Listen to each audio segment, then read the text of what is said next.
Welcome viewer, I am Murugan S. This video tutorial describes how to fix right-click menu items staying on screen. Type Control Panel in Windows search bar. Click Control Panel.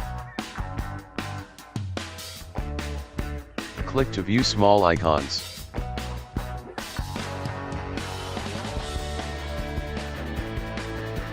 Click Systems.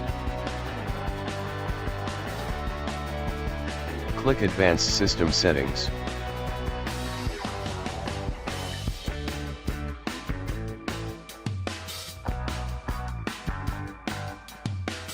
Click Performance Settings. Uncheck Fade out menu items after clicking.